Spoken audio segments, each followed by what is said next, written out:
কোনো ক্ষেত্রে আল্লাহ পাক নিজেরও কসম করেছেন, ফালা ওয়া রাব্বিক, কখনো নয় তোমার রবের শপথ করে বলছি, তোমার রবের শপথ করে বলছি, মানে আল্লাহ পাক নিজেই নিজের কসম করছেন যে ফালা ওয়া রাব্বিকা, কখনো নয় তোমার রবের কসম করে বলছি, তারা মুমিন হতে পারবে না যতক্ষণ পর্যন্ত তোমাকে হে নবী মুহাম্মদ সাল্লাল্লাহু আলাইহি ওয়াসাল্লাম তাদের মধ্যে অমীমাংসিত বিষয়ে তোমাকে ফয়সালাকারী রূপে গ্রহণ না করছে। এখানে আল্লাহ পাক নিজের কসম করছেন।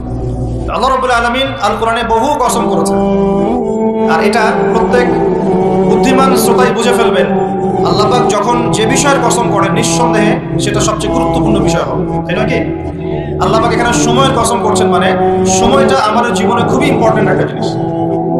সত্যি কথা বলতে আমাদের লাইফের সবচেয়ে ইম্পর্টেন্ট জিনিস হচ্ছে কি? টাইম বা সময়। আমরা যখন মায়ের গর্ভে ছিলাম এবং আমাদের বয়স ছিল 4 মাস 10 দিন, তখন আল্লাহর পক্ষ থেকে একজন ফেরেশতা এসেছিলেন, এসে মায়ের গর্ভে রূহটাকে ফুঁকে দিয়েছেন এবং 4টা বিষয় লিখে দিয়েছেন। 1 নাম্বার, এই গর্ভের সন্তানের হায়াত কতটুকু হবে। 2 নাম্বার, তার রিজিক কি হবে।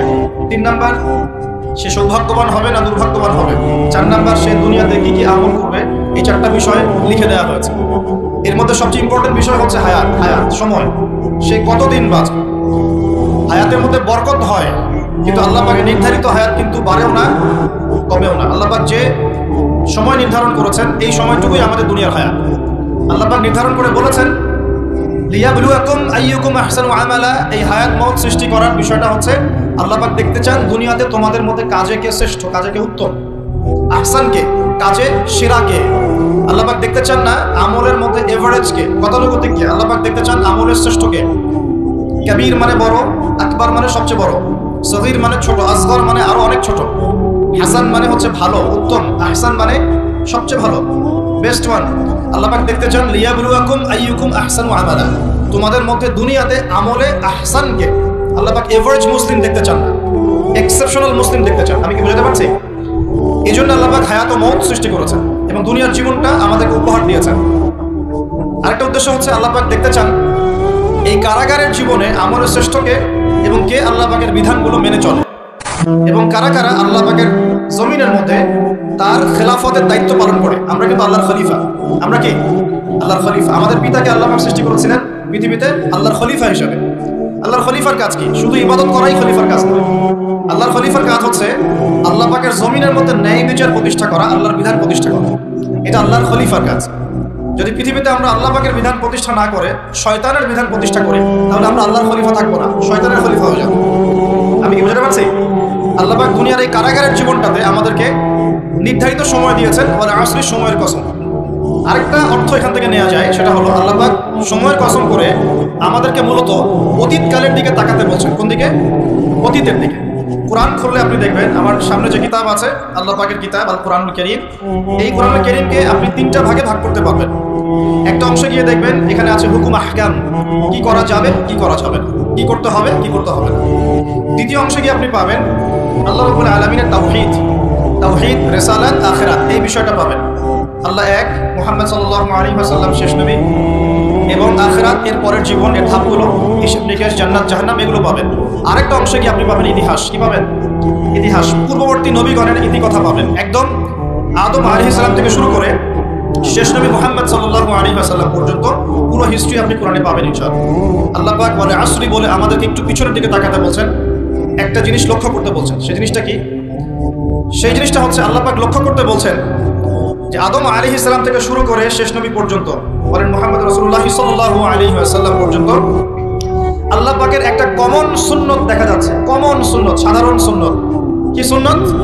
প্রত্যেক যুগে যুগেই যারা আল্লাহ পাকের বিধান মেনেছে, তার নবীর আনুগত্য করেছে, আল্লাহ পাক সেই মুমিন মুসলিম বান্দাদেরকে দুনিয়াতেও নাজাত দিয়েছেন, পরকালেও জান্নাত দিয়েছেন। ঠিক আছে কথা? আচ্ছা, আরেকটা সুন্নত হচ্ছে প্রত্যেক যুগে যুগে আদম থেকে নিয়ে শুরু করে মুহাম্মদ সাল্লাল্লাহু আলাইহি ওয়াসাল্লাম পর্যন্ত প্রত্যেক যুগে যুগেই যে বা যারাই আল্লাহর কথা শোনে নাই, আল্লাহর বিধান মানে নাই, তার নবীর আনুগত্য করে নাই, আল্লাহ পাক দুনিয়াতেও ধ্বংস করেছেন, আখিরাতেও ধ্বংস করেছেন। এই সুন্নতটা ইতিহাসে একদম কমন। আমি এক্সাম্পল দিয়ে বোঝাচ্ছি। নূহ আলাইহিস সালামের যুগে চলে যান, একটু খেয়াল করে দেখেন, 950 বছর দাওয়াত দেওয়ার পরে মাত্র 40টা বা 80টা পরিবার ইসলাম কবুল করেছে।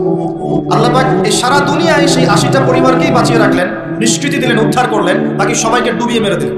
আল্লাহর সুন্নাত, আল্লাহ পাকের কিছুই পরোয়া নাই। পরোয়া আছে? আচ্ছা, তারও একটু আগে যান, আদম আলাইহিস সালামের 2 ছেলে হাবিল এবং কাবিল, মনে আছে? কাবিলের কুরবানি কবুল হয় না, হাবিলেরটা কবুল হয়।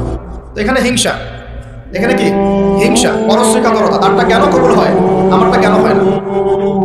এই হিংসার বশবর্তী হয়ে এক পর্যায়ে কাবিল হাবিলকে হত্যাই করে ফেলল, এবং সেই হত্যাকাণ্ডের সাক্ষী ছিল একটা পাখি, তার নাম কি কাক। কাক, হ্যাঁ, জানি না কেন কাক আমাদের গায়ে পায়খানা করে দেয়, এটাই সেই কারণ নাকি আল্লাহ ভালো জানে। খেয়াল করেছেন বিষয়টা? আসলে এটা আসলে কথার কথা, এর কারণ তো এটা নয়, আল্লাহ ভালো জানে। বিষয়টা হচ্ছে যে কাক সাক্ষী যে আদম আলাইহিস সালাম এর দুই সন্তান, এক সন্তানকে হত্যা করার পর আরেক সন্তান মাথায় হাত দিয়ে বসে আছে, কিভাবে তার ভাইকে দাফন করবে এই জ্ঞান তার কাছে নাই। আল্লাহ পাক কাককে পাঠালেন, সে মাটি করে দেখালো কিভাবে দাফন করতে হবে। তার মানে শিক্ষা আমাদের চারপাশে আছে। শিক্ষা গ্রহণ করার জন্য সবসময় টেক্সট বুকের প্রয়োজন হয় না। শিক্ষা গ্রহণ করার জন্য সবসময় টেক্সট বুকের প্রয়োজন হয় না, এই ডারউইনের মতবাদের প্রয়োজন হয় না। শিক্ষা গ্রহণ করার জন্য একটু দূরদর্শিতাই যথেষ্ট। বহু মানুষ এই পৃথিবীতে বেঁচে আছেন যাদের অক্ষর জ্ঞান নাই, লিটারাল জ্ঞান নাই, কিন্তু তারা অনেক বেশি অভিজ্ঞতা সম্পন্ন আছেন না? আচ্ছা, এমনকি আমাদের প্রিয় নবী মুহাম্মদ রাসূলুল্লাহ সাল্লাল্লাহু আলাইহি ওয়াসাল্লাম কিন্তু এই আক্ষরিক জ্ঞান আলিফ বা তা সা লিখতে পড়তে জানতেন না।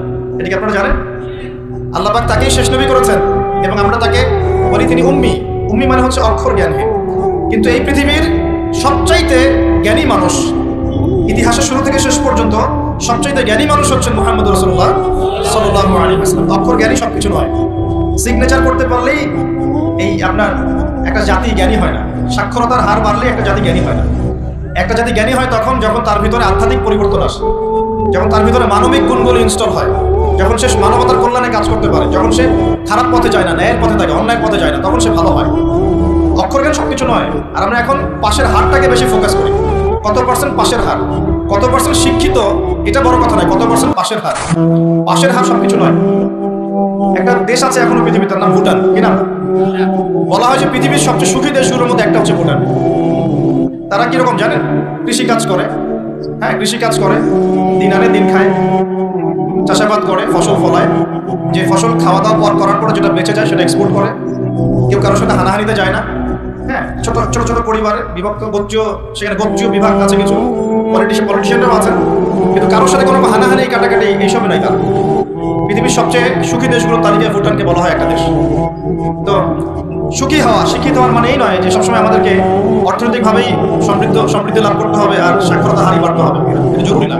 দেখুন এখানে যেটা বলতে যাচ্ছিলাম যে শিক্ষা নিলেন কাবিল কার কাছ থেকে? কাকের কাছ থেকে। এখানে একটা হাদিস মনে পড়ে যায়, শেয়ার করি। নবী সাল্লাল্লাহু আলাইহি ওয়াসাল্লাম বলেছেন এই পৃথিবীতে প্রথম হত্যাকাণ্ড সংঘটিত করেছিল কাবিল। এই জন্যই এই পৃথিবীতে যত মানুষকে অন্যায়ভাবে হত্যা করা হবে, বিনা কারণে অন্যায়ভাবে হত্যা করা হবে, এই সমস্ত খুনের যে পাপ, এই পাপের একটা অংশ কাবিলের আমল নামায় যুক্ত করা হবে। বলি না সপ্তাহে জারিয়া যেমন আছে, আরেকটা টার্ম আছে, সেটা হলো গুনাহে জারিয়া। এটা কি? একটা মাদক দ্রব্যের বার খুলেছেন, আপনি মারা যাওয়ার পরেও যদি মানুষ মাদক খেতে থাকে, কবরে শুয়ে শুয়ে গুনাহ পাবেন ইনশাআল্লাহ। একটা গান গেয়েছেন যেখানে আজে বাজে মিউজিক আছে, বাজে বাজে শিরকি কথা আছে, কুফরি কথা আছে, মানুষকে আপনার আল্লাহ থেকে দূরে সরাচ্ছে, যত মানুষ সেই গান গাবে এবং শুনবে, আপনার মৃত্যুর পরেও কবরে শুয়ে শুয়ে সেই গুনাহ পাবেন ইনশাআল্লাহ। একজন মানুষ সিনেমা হল করেছে এবং সেখানে নকল ছবি প্রদর্শন করা হয়। এখনকার বেশিরভাগ সিনেমাতেই নকল ছবি দেখানো হয়, কারণ এখন অনলাইনে ঢুকলেই মনে হয় এই জগৎ সমান সমান যৌনতা, মানে এই পৃথিবীটাই মানে যৌনতা, সবখানেই যৌনতা। এমনকি একটা স্যান্ডো গেঞ্জি কিনতে যাবেন, সেখানেও দেখবেন একটা নগ্ন মেয়ের ছবি দিয়ে রেখে দিয়েছে, সব যৌনতা। তো এই যে সিনেমা হলটা করেছেন, যত মানুষ এখানে সিনেমা দেখবে, যদি আপনি মারাও যান, যত মানুষ সিনেমা দেখতে থাকবে, এই গুনার একটা অংশ আপনার কবরে অটোমেটিক ট্রান্সফার হতে থাকবে ইনশাআল্লাহ। এভাবেই যদি আপনি মাদ্রাসা করেন, যত মানুষ পড়বে, আগামীতে শিক্ষিত হবে, দিনের জ্ঞান অর্জন করে মানুষের মধ্যে দাওয়াতের কাজ করবে, সমস্ত নেক আমলের একটা অংশ আপনি পাবেন ইনশাআল্লাহ। একটা মসজিদ করেছেন, মসজিদে ইনভেস্ট করেছেন, একটা মসজিদ করে দিয়েছেন, এই মসজিদে যত মানুষ নামাজ পড়বে ইনশাআল্লাহ আপনি এর একটা নেকির ভাগীদার হবেন ইনশাআল্লাহ। আপনি একটা বই লিখেছেন অথেন্টিক সুন্দর, এই বই যত মানুষ পড়ে উপকৃত হবে, আপনি কবরে শুয়ে শুয়ে নেকি পাবেন ইনশাআল্লাহ। ভালো কিছু বলেছেন, ভালো লেকচার দিয়েছেন, যত মানুষ শুনবে, আমল করবে, জীবন পরিবর্তন করবে, ইনশাআল্লাহ আপনি কবরে শুয়ে শুয়ে নাকি পাবেন ইনশাআল্লাহ। এটা সবচেয়ে সেরা ইনভেস্ট, সবচেয়ে সেরা ব্যবসা। আল্লাহ পাক আমাদেরকে এই ধরনের ব্যবসা বেশি বেশি করার তৌফিক দান করুন। এখানে একটা প্রশ্ন আসবে যে হাবিলকে কেন কাবিল হত্যা করলো? উত্তর হচ্ছে হিংসা। উত্তরটা কি? এই কাবিলের সুন্নত কিন্তু 1400 বছর না, 1400 বছর তো নবীর যুগই চলে গেছে। আসলে এই লক্ষ লক্ষ বছরের পরেও কাবিলের এই সুন্নত কিন্তু শেষ হয়ে যায় নাই, এখনো কিন্তু হাবিল কাবিলের সুন্নত সমাজে আছে। যখনই দেখা যাবে যে কেউ কোনো ভালো কাজ করছে, ভালো কিছু হচ্ছে, তখন এক শ্রেণীর কাবিল অটোমেটিক বের হয়ে যাবে যারা এই হাবিলের পিছনে লেগে যাবে। কথা ঠিক কিনা? প্রতিটা সেকশন এটা আছে। এই পলিটিক্যাল ক্ষেত্রে একজন পলিটিশিয়ান ভালো কাজ করা শুরু করে, কিছু কাবিল বের হয়ে তার বিরোধিতা করা শুরু করে। দেখবেন সমাজের ক্ষেত্রে কিছু ভালো নেতা যদি বের হয়, তারা ভালো কাজ করছে, মানব সেবামূলক, কিছু বের হবে কাবিল যারা এর পিছনে লেগে থাকবে। ধর্মীয় ক্ষেত্রেও দেখবেন যদি ভালো কিছু আলেম, ওয়াইজ, ভালো মুফাসসির, আপনার লেখক বা ভালো কিছু বের হয়, ভালো কোনো পার্সন বের হয় যারা দ্বীনের জন্য কাজ করছেন, উম্মার জন্য কাজ করছেন, এক শ্রেণীর কাবিল অটোমেটিক বের হয়ে যাবে যাদের কাজই হবে 24 ঘন্টা তার পিছনে লেগে থাকে। এতে করে ফায়দা কি? এতে করে কাবিলদের কোনো ফায়দা নেই, এতে করে হাবিলের ফায়দা আছে। কিরকম ফায়দা? হাবিল কি বলছিল? হাবিল বলছে যে তুমি যদি আমাকে মারার জন্য হাত প্রশস্ত করো, আয়াতটা পুরো দেখেন সূরা মাইদার মধ্যে আছে, শুরুর দিকেই আছে, তুমি যদি আমাকে হত্যা করার জন্য হাত প্রশস্ত করো, আমি কখনো তোমাকে হত্যা করার জন্য হাত বাড়াবো না। এটা হাবিলের কথা। কত উচ্চ লেভেলের শিক্ষা তার পিতামাতা তাকে দিয়েছে, কত উঁচু লেভেলের শিক্ষা আদম আলাইহিস সালাম এবং হাওয়া আলাইহিস সালাম তাকে দিয়েছে, কত উচ্চ মানের তাকওয়া তার মধ্যে ছিল। সে বলছে তুমি যদি হাত বাড়াও আমাকে মারার জন্য, হে কাবিল, আমি তোমাকে হত্যা করার জন্য আমার হাত বাড়াবো না, বরং আমি ভয় করছি আমাকে হত্যা করলে তুমি আমার এবং তোমার সমস্ত গুনাহ নিয়ে কিয়ামতের মাঠে উঠবে এবং তুমি শয়তানের অন্তর্ভুক্ত হয়ে যাবে। তাহলে কাবিল কি শেষমেশ এই দলে পড়ে নাই? এই দলেই পড়েছে। আল্লাহ পাক আমাদের সবাইকে হাবিল হওয়ার তৌফিক দান করুন, আর দৃশ্য অদৃশ্যের কাবিলদের থেকে আল্লাহ পাক হেফাজত করুন বলে। এখানেও একটা সুন্নত আল্লাহ পাকে দেখেন, সময়ের কসম, খেয়াল করেন যে ওই সময়ও আল্লাহ পাক হাবিলকে রক্ষা করেছেন, পরকালে জান্নাত দিয়েছেন। কাবিল কিন্তু জান্নাতে যাচ্ছে, তার ঘরের মধ্যে নিজের ভাইয়ের হত্যার অপরাধ আছে, নবী পরিবারের সন্তান হওয়া সত্ত্বেও তার পরিণতি কিন্তু ভালো হলো। খেয়াল করেছেন কি? আচ্ছা, এবার সামনে যান। নূহ আলাইহিস সালামের জীবন তো দেখলেন, এই 80টা পরিবারকে আল্লাহ পাক হেফাজত করলেন, বাকি সবাইকে ডুবিয়ে মারলেন। আমরা যারা এখন পৃথিবীতে বেঁচে আছি, এই 800 কোটি বা 1000 কোটি মানুষ, কোনো না কোনো ভাবে কিন্তু আমরা সবাই এই 80টা পরিবারেরই সন্তান। কথা বুঝতে পারছেন আমরা? এই যে বিশ্ব ভ্রাতৃত্বের কথা বলি না আমরা, এই বিশ্ব ভ্রাতৃত্বের কথা তো পশ্চিমারা বলে মানুষকে দেখানোর জন্য, কথার কথা বলে। সত্যিকারের বিশ্ব ভ্রাতৃত্ব শিখতে হলে কোরআন পড়তে হবে। সত্যিকারের বিশ্ব ভ্রাতৃত্ব শিখতে হলে কোরআন পড়তে হবে। কোরআন বলছে এই যে পরিবারগুলোকে আল্লাহ পাক বাঁচিয়েছেন, জুদি উপত্যকায় এই নৌকা গিয়ে ঠেকেছে, ওই নৌকায় যারা ছিলেন তাদেরকে দিয়ে পরবর্তীতে পৃথিবী আবাদ করা হয়েছে। নূহ আলাইহিস সালামের 4 সন্তান ছিলেন। কয় সন্তান? একজন হচ্ছে শাম, কি নাম? শাম। এই শাম এর বংশধর হচ্ছে এই যে মিডল ইস্টের মানুষরা, মধ্যপ্রাচ্যের যে মানুষরা আছে, এটা শামের বংশধর। এক ছেলের নাম হাম। হাম ছিল কালো বর্ণের, ব্ল্যাক স্কিন। এই হামের বংশধর হচ্ছে আফ্রিকান কন্টিনেন্টে যে মানুষগুলো আছে, আফ্রিকান কন্টিনেন্ট, এই যে কালো কালো মানুষগুলো, তারা কিন্তু হামের বংশধর। একজন হচ্ছে ইয়াফাস হচ্ছে ওই ইউরোপিয়ান যারা, এরা হচ্ছে ইয়াফাসের বংশধর, সাদা চামড়া। আরেকজন সন্তান ছিল, তার নাম সম্ভবত কেনান। এই সন্তান নৌকায় ওঠে নাই। সে বলেছিল, তার বাবা তাকে ডাকছিল, নৌকায় আসো, আল্লাহর আযাব থেকে আজকে কেউ বাঁচাতে পারবে না। সে বলছে যে আমি পাহাড়ে উঠে যাব, পাহাড় আমাকে সেভ করবে।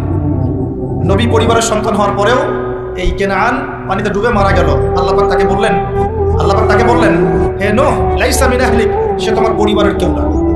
নূহ আলাইহিস সালাম বলছেন, আল্লাহ, সে আমার সন্তান, তাকে মাফ করে দাও। আর আল্লাহ পাক বলছেন, লাইসা মিন আহলিক, সে তোমার পরিবারের কেউ না। মানে আল্লাহর হুকুম আহকাম না মেনে চললে নবী পরিবারের সন্তান হয়েও কেউ আল্লাহর গজব থেকে বাঁচতে পারবে। আর আমরা তো কিছুই না, আমরা কিছু। তা আমাদের অহংকার শোভা পায়, আমি অমুক আলেমের সন্তান, অমুক মুহাদ্দিসের সন্তান, অমুক বক্তার সন্তান, হ্যাঁ, অমুক পলিটিশিয়ানের সন্তান, অমুক রাষ্ট্রনেতার সন্তান। এইসব জাতি, বর্ণ, গোত্র, এগুলো আল্লাহর আযাব থেকে বাঁচাতে পারবে না যদি কোরআন সুন্নাহ ফলো না করে চলে। এটা মূল কথা। আর সামনে যান। এবার ইব্রাহিম আলাইহিস সালামের যুগটা আপনাকে দেখাই, ওই যুগের সময়টা দেখেন, বলে আসরি। ওইখানে আল্লাহ রাব্বুল আলামিন ইব্রাহিম আলাইহিস সালাম এবং তার অল্প সংখ্যক অনুসারীকে উদ্ধার করেছেন, বাঁচিয়েছেন। নমরুদের এই বিশাল রাজত্ব আল্লাহ পাক ধসিয়ে দিয়েছেন কি দেন নাই? আল্লাহ সুন্নাত পরিবর্তন হয়েছে। আল্লাহ পাক ইব্রাহিম আলাইহিস সালামকে আগুনের পরীক্ষা থেকেও বাঁচিয়েছেন, আর নমরুদকে সামান্য মশা দিয়ে মেরে ফেলেছেন। আল্লাহ সুন্নাত কোনো পরিবর্তন হয়নি। নবী মূসা আলাইহিস সালামের যুগে যান, ফিরআউনের বিশাল বাহিনী, এখনকার এই রাশিয়ান বা ন্যাটো বা ইউরোপিয়ান কন্টিনেন্টে যত আছে, এই সবগুলোকে একত্রিত করলেও মনে হয় ফিরআউনের বাহিনীর মতো হবে। এই পুরো বাহিনীটাকে মনে হয় 1 ঘন্টার মধ্যেই আল্লাহ পাক লোহিত সাগরে ডুবিয়ে মেরে দিলেন, একদিনের মধ্যেই। আল্লাহ পাকের কোনো পরোয়া নাই। আর বনু ইসরাঈল আর মূসা আলাইহিস সালামকে আল্লাহ পাক উদ্ধার করলেন। আল্লাহ পাকের সুন্নাত এটাই, যুগে যুগে বলে আসরি, একই সুন্নাত। আদ জাতির কথা দেখেন, বিশাল আকার দেহের মানুষ ছিল, একদম তাল গাছের সমান সমান লম্বা। তার একটা কথা বলতো, মান আশাদ্দু মিন্না কুওয়া, আমাদের যে শক্তিশালী কে আছে, তারা বলতো এই কথা। আল্লাহ পাক ওদেরকে 6 দিন 7 রাতের মধ্যেই এই বাতাসের তীব্র বেগে উপড়িয়ে দিলেন, খেজুর গাছের কাণ্ডের মতো ঘরের সামনে পড়ে থাকে, কেউ বাঁচাতে পারলো না। পরের জেনারেশন আসলো সামুদ জাতি, তাদের নবীর নাম কি? সালেহ আলাইহিস সালাম। সালেহ আলাইহিস সালাম দাওয়াত দিলেন, তারা দাওয়াত কবুল করলো না। আল্লাহ পাক সালেহ আলাইহিস সালাম এবং তার সাথীদেরকে বাঁচালেন সামুদ জাতিকে বজ্রপাত, বিদ্যুৎ চমকে না বিদ্যুৎ, এই বিদ্যুৎ দিয়ে পুরো সামুদ জাতিকে আল্লাহ পাক ধ্বংস করলেন। কিভাবে ধ্বংস করলেন জানেন? একবার খালি একটা শব্দ হয়েছে, বিকট এক শব্দেই শেষ। একটা বিকট শব্দ, বাস এক শব্দে সবার জান চলে গেছে, জান কবজ হয়ে গেছে এক শব্দের। সামুদ জাতি শেষ। একটা জাতির নাম ছিল মাদিয়ান, কওমে মাদিয়ান। এই জাতির নবী ছিলেন শুআইব আলাইহিস সালাম। এই জাতির পাপ ছিল তারা মাপে কম দিত। কি করতো? আজকে যারা ব্যবসা করে মাপে কম দেন, সতর্ক হয়ে যাবে। একটা জাতির উপর দুর্ভিক্ষ নেমে আসে তখন যখন ওই জাতি মাপে কম দেয়। আমাদের সমাজে প্রচুর ব্যবসায়ী আছেন যারা মাপে কম দেন। ভেজাল খাবার, একদিনের খাবার আরেকদিন খাবার, মিথ্যা কসম করে পণ্য বিক্রি করেন এবং মানুষকে বিষ খাওয়াতেও দ্বিধাবোধ করেন না, সামান্য কয়টা টাকার জন্য। সামান্য কয়টা টাকার জন্য। কয়দিন আগে দেখলেন না, এই যে বিরিয়ানি একটা রেড করলাম, দেখেন নাই? যে 2 গ্লাস খাওয়াচ্ছে, খান আপনারা, খান, ওরা খাবে না, ওরা খাচ্ছে না। এরকম ব্যবসায়ীর সংখ্যা কি কম না বেশি? সবখানেই প্রতারণা। আমি এদিকে আসছি পরে ইনশাআল্লাহ। মানে শেষ জামানার সবচেয়ে বড় সমস্যাগুলোর মধ্যে একটা হচ্ছে বিশ্বাসহীনতা, প্রতারণা। এই জামানায় আমানত উঠে যাবে। কি উঠে যাবে? আমানত উঠে যাবে। আমানতদার ব্যক্তি খুঁজে পাওয়া যাবে না। নবীজি বলছেন ফসকার মতো মনে হবে, ফসকার মতো। গায়ে ফসকা পড়লে যেমন 2-1টা দাগ থেকে যায়, এরকম আমানতদার ব্যক্তি রেয়ার খুঁজে পাওয়া যাবে। মানুষ বলবে অমুক গ্রামে একটা আমানতদার ব্যক্তি আছে, এত রেয়ার হয়ে যাবে। সবখানে প্রতারণা। ঢাকার মতো শহরে যারা আমরা থাকি, মানুষের চোখে মুখে গেলে অবিশ্বাস, খালি অবিশ্বাস। কেউ কাউকে বিশ্বাস করতে পারে না। কেউ যদি একটা ভিক্ষুক যদি এসে গ্লাসের মধ্যে নক করে বলে যে আমাকে 2টা টাকা দেন, আমি ভাত খাইনি 3 দিন, বিশ্বাস করতে কষ্ট হয় যে সত্যি সত্যি নিচ্ছেন না মিথ্যা নিচ্ছে। এত অবিশ্বাস এখন। তারপরে ভিক্ষারও সিস্টেম, বলে যে আমাকে একটা কম্বল কিনে দেন, বড় আমি শাড়ি কিনবো, আমি লুঙ্গি কিনবো। সবার কাছে এই কথা বলে বলে সে টাকা উঠাচ্ছে। পরে গিয়ে দেখেন ওই টাকার একটা অংশ সে মাশাআল্লাহ নষ্ট করে ফেলছে। আরেকটা অংশ দিয়ে কি করছে জানেন? শুনলে অবাক হয়ে যাবে। একটা কোলের বাচ্চাকে নিয়ে ভিক্ষা করছে। কোলের বাচ্চা, এই কোলের বাচ্চাটা সে হায়ার করে আনছে একজনের কাছে, ভাড়া নিয়ে আসছে। সেটা তার বাচ্চা না, অন্য কারো বাচ্চা ভাড়া নিয়ে আসছে। এবং সেই বাচ্চাটাকে ঘুমের ওষুধ খাইয়ে দেয়। কি খাইয়ে দেয়? ঘুমের ওষুধ খাইয়ে দেয়। ফিডারের সাথে অন্য কিছুর সাথে ঘুমের ওষুধ খাইয়ে দেয়। বাচ্চা ঘুমায় আর বাচ্চাকে ফেলে রেখে সে বলে যে বাচ্চা অসুস্থ, চিকিৎসার জন্য টাকা দেন, চিকিৎসার জন্য টাকা দেন। মানুষ টাকা দিয়ে যায়, কেউ দেয় কেউ দেয় না, দিয়ে যায়। এই যে একটা টাকা হয় সারাদিন শেষে, বাচ্চা ঘুমিয়ে আছে, বাচ্চা ঘুমের ওষুধ খাওয়া। তারপরে এই বাচ্চাটার ওসিলায় যে টাকাগুলো সে আর্ন করলো হারাম পথে, এর একটা অংশ সে এই বাচ্চার আসল পিতা মাতাকে দিবে, দিয়ে বাকি অংশ সে সিন্ডিকেট করে খেয়ে ফেলবে। এটাও হয় ঢাকা শহরে। তাহলে এই যুগে আপনি কাকে বিশ্বাস করবেন? কিভাবে বিশ্বাস করবেন? কিভাবে বিশ্বাস করবেন? এটা অবিশ্বাসের যুগ চলছে। জনগণ সরকারকে বিশ্বাস করতে পারে না, সরকার জনগণকে বিশ্বাস করতে পারে না। সমাজ নেতা জনগণকে বিশ্বাস করতে পারে না, জনগণ সমাজ নেতাকে বিশ্বাস করতে পারে না। একজন ইমাম সাহেবকে মুসল্লি বিশ্বাস করতে পারে না, মুসল্লিকে ইমাম সাহেব বিশ্বাস করতে পারে। কোনো কোনো ক্ষেত্রে একটা ওয়াজ মাহফিল হচ্ছে, ওয়াজ মাহফিলের আয়োজক কমিটিকে বক্তা বিশ্বাস করতে পারে না, বক্তাকে ওয়াজ মাহফিলের কমিটি বিশ্বাস করতে পারে। এমনও হচ্ছে, ওয়াজ করে চলে গেছে, এমনও হয়েছে যে খামের ভিতরে সব পাত্তি, কিছুই নাই। তো এরকমও যে হইতে পারে সেটা তো কল্পনা ছিল না। আসেন হুজুর দেখা যাবে, আসার পরে আর দেখার নাম নাই। কোনো কোনো মাহফিল হচ্ছে এমন, মাহফিলে নেমে গাড়িতে ওঠার পর মাহফিল কমিটির ফোন নাই, বন্ধ। কিভাবে বাসায় যাবো কোনো ফিকির নাই। তো প্রত্যেকটা ক্ষেত্রে প্রতারণা, প্রতিটা সেক্টরে, উপর থেকে নিচ সব জায়গায় প্রতারণা। এই যুগে আপনি আমার একটা মেয়েকে ভালোবাসতে চাচ্ছেন, ভাবছেন যে সে আপনার বিশ্বাস রক্ষা করবে, এখানেও প্রতারণা। দাঁড়ান আমি কন্টেন্ট হারিয়ে ফেলবো। ছেলেকে বাবা বিশ্বাস করতে পারছে না, বাবাকে ছেলে বিশ্বাস করতে পারছে। দেখেন সন্তানের জন্য, সম্পত্তির জন্য ছেলে বাবাকে হত্যাও করেছে। এই যুগে সম্পত্তির জন্য ছেলে মাকে হত্যা করেছে। আমি উত্তরবঙ্গের একটা ঘটনা জানি, মাকে জবাই করে দিয়েছে সন্তান সম্পত্তির জন্য। স্বামী স্ত্রীকে বিশ্বাস করতে পারে না, স্ত্রীকে স্বামী বিশ্বাস করতে পারে। হ্যাঁ, তো এই জামানার সবচেয়ে বড় সমস্যা হচ্ছে এই জামানা থেকে বিশ্বাস উঠে গেছে। কেউ কাউকে বিশ্বাস করতে পারে না। খেয়াল করে দেখবেন, ইভেন বাজারে যাচ্ছেন, বাজারে গেলে কেনাকাটা করছেন, একটা অবিশ্বাস সবার চোখে মুখে, না জানি ও আমাকে ঠকায় দেয় কিনা। কেউ যদি ভালো মতো এসে 1 কাপ চাও অফার করে, ভাই আসেন চা খাই 1 কাপ, বিশ্বাস করতে কষ্ট হবে, না জানি চায়ের সাথে আমি কি খাওয়াই দেয়। সব ক্ষেত্রে, প্রতিটা ক্ষেত্রে একই অবস্থা। দেখেন ওই সমাজে ওই মাদিয়ান কওমের মধ্যে এই অবিশ্বাস ছিল, প্রতারণা ছিল, আর মানুষকে তারা মাপে কম দিয়ে ঠকাতো। যে সুন্নত এখন চলছে, এখনো সে কোরআন আল্লাহ পাক কেন নাযিল করছেন, কেন এত ইতিহাস বলছেন? কারণ শেষ জামানার এই উম্মতে মুহাম্মাদী সাল্লাল্লাহু আলাইহি ওয়াসাল্লামের মধ্যে এই সমস্ত সমস্যাগুলো আবার নতুন করে দেখা দিবে। এই কারণেই তো আল্লাহ পাক আমাদেরকে জানাচ্ছেন আগে এটা হয়েছে, আগে এটা হয়েছে, আগে এটা হয়েছে, সতর্ক থাকুন। কেন কোরআনে বারবার মূসা আর ফিরআউনের কথা আসছে? 136 বার আছে নবী মূসা আলাইহিস সালামের কথা ফিরআউনের সাথে। এতবার কেন, যেখানে আমাদের নবীজির নাম মাত্র 4 বার? কেন এতবার? কারণ শেষ জামানায় উম্মতে মুহাম্মাদের সময়ে মূসা এবং ফিরআউনের সময় যা যা হয়েছিল এগুলো পুনরাবৃত্তি হবে আবার। আল্লাহ পাক সচেতন থাকতে বলছে। এই যুগেও কি নতুন করে ফিরআউন বের হয়ে আসে নাই? ইতিহাস কেন ব্যাখ্যা করছেন আল্লাহ? বলে আসরি সময়ের কসম, সময়কে মূল্যায়ন করেন। সময়ের পিছনের দিকে তাকিয়ে দেখেন সময় কত সময় চলে আসছে। এই কমে মাদিয়ান মাপে কম দিত। আমরা যারা ব্যবসা করি আল্লাহর ওয়াস্তে মাপে কম দিবেন না। একজন সৎ ব্যবসায়ী, আমি দুটো হাদিস শোনাই, আমি তাদেরকে ভালোবাসি, ভালোবেসেই বলছি ব্যবসায়ীদেরকে আমি ভালোবাসি, কারণ তারা অন্ততপক্ষে সুদের মধ্যে যাচ্ছে না।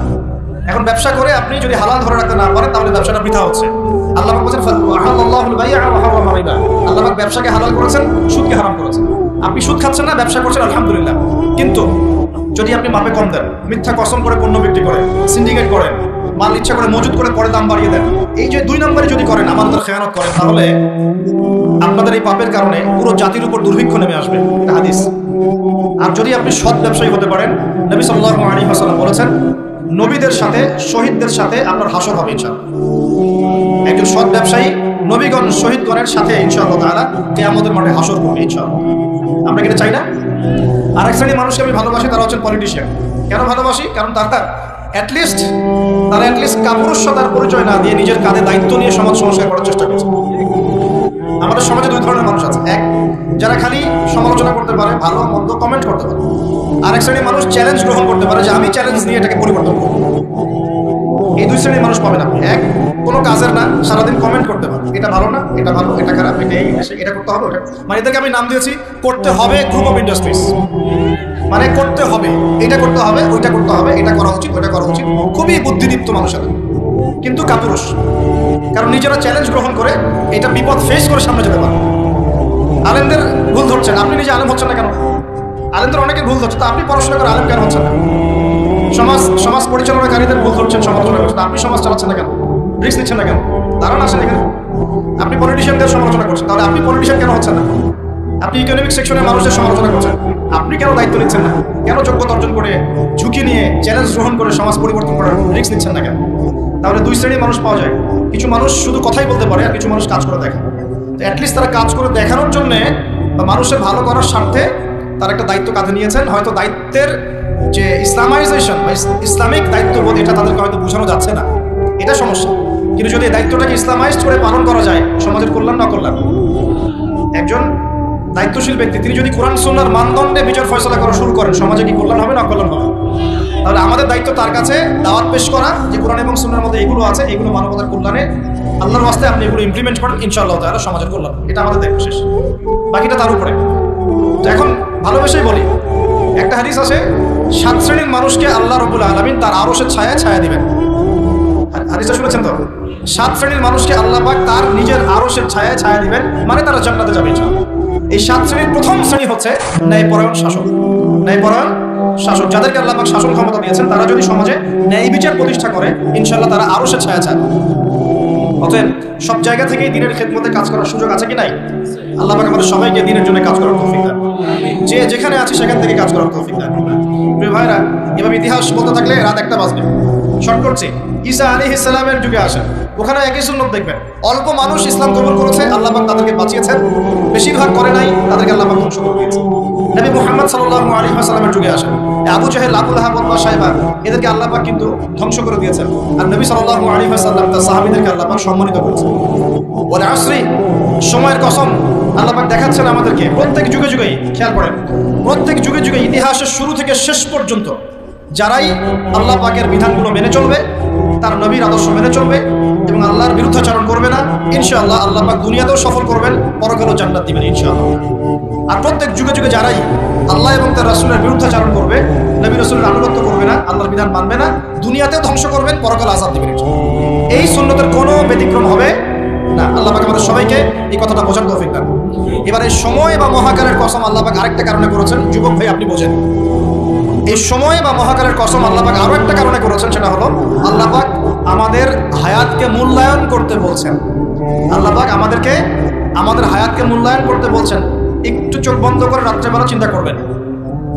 মনে করেন আপনার হায়াত 60 বছর। কত বছর?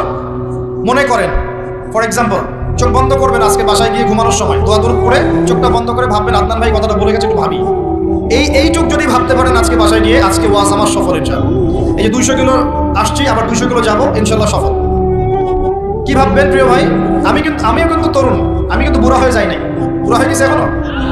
আচ্ছা, আপনিও তরুণরা একটু ভাবি, চোখ বন্ধ করে ভাববেন যে আল্লাহ পাক আপনাকে সৃষ্টি করেছিলেন আল্লাহর ইবাদত করার জন্য। সূরা জারিয়াত 56 নম্বর আয়াত, ওয়া মা খালাকতুল জিন্না ওয়াল ইনসা ইল্লা লিয়াবুদুন। 1 2 আল্লাহ পাক আপনাকে সৃষ্টি করেছিলেন যাতে করে আল্লাহর দিনটাকে আপনি আল্লাহর জমিনে প্রচার করেন, প্রসার করেন, প্রতিষ্ঠা লাভ করেন। এই দুইটা আপনার কাজ ছিল।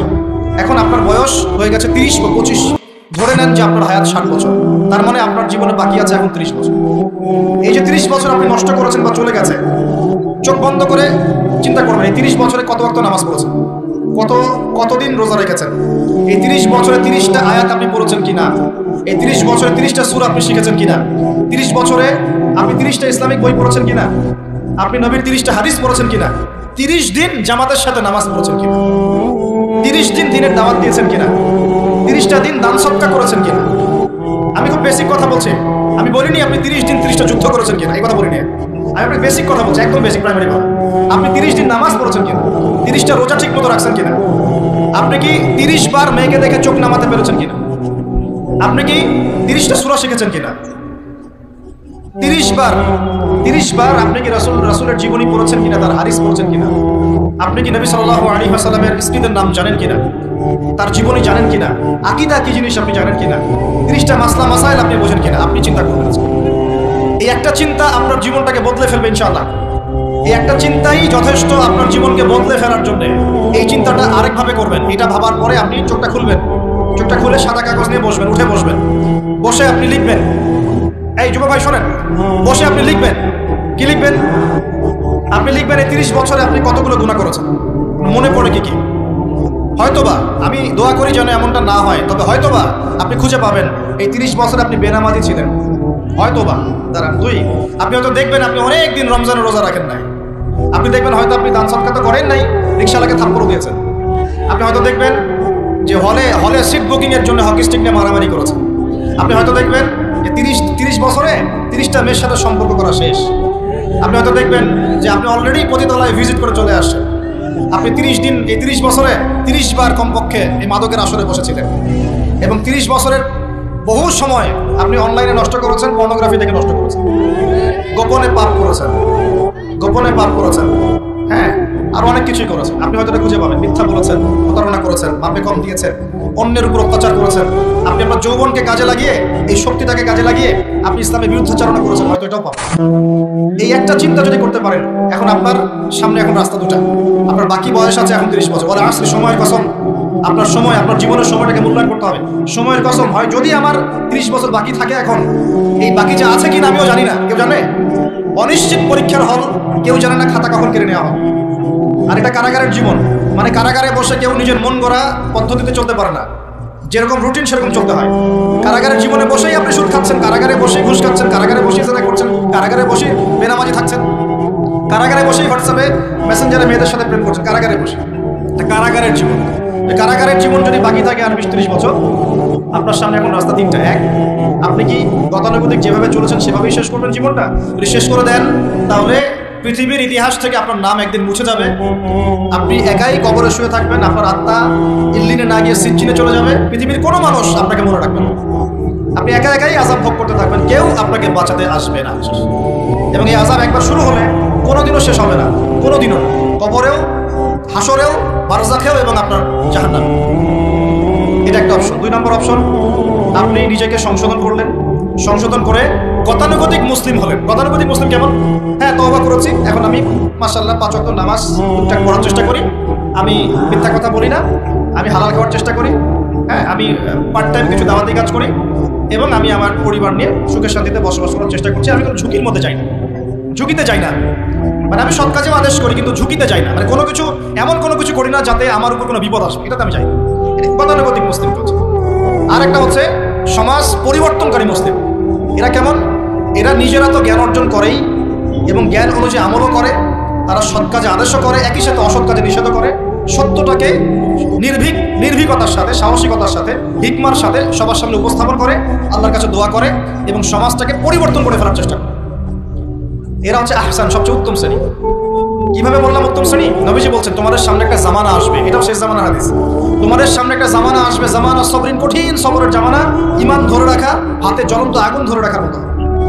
ওই সময় যদি তোমরা কেউ আমার সুন্নতের উপর অটল থাকতে পারো, আমার মৃত সুন্নতকে আবার জীবিত করতে পারো, তাহলে 50 জন শহীদ সাহাবীর নাকি পাবে।